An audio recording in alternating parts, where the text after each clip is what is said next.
ডাইনির সাথে কথা শেষ করে রাতুল তার দিদার বাড়ি ফিরে আসে। এসে রাতুল তার দিদাকে সব কথা খুলে বলে। সব শুনে দিদা রাতুলকে বলে, তুই পুলিশের কাছে গিয়ে সব খুলে বল। রাতুল পুলিশের কাছে গিয়ে সব কথা খুলে বলে। সবই তো শুনলাম, আমাকে এবার তদন্ত করতে হবে ব্যাপারটার সত্যতা যাচাই করার জন্য। পুলিশ তদন্ত করে সব সত্যি ঘটনা জানতে পারে। ওই জমিদার পরিবারের সবাইকে অ্যারেস্ট করে নিয়ে আসে। তোমরা তোমাদের বাড়ির বউয়ের সাথে যা করেছো তার জন্য তোমাদের ফাঁসির সাজা হবে। এই বলে পুলিশ ওদের হাজতে ভরে দেয়। আর ডাইনিও সব খবর জানতে পেরে রাতুলকে এসে বলে, তুই ছিলিস বলেই আমি আমার ন্যায় বিচার পেলাম।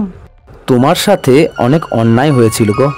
এরপর ডাইনির আত্মা শান্তি পেয়ে যায় আর গ্রামের সবাই সুখে শান্তিতে থাকতে শুরু করে।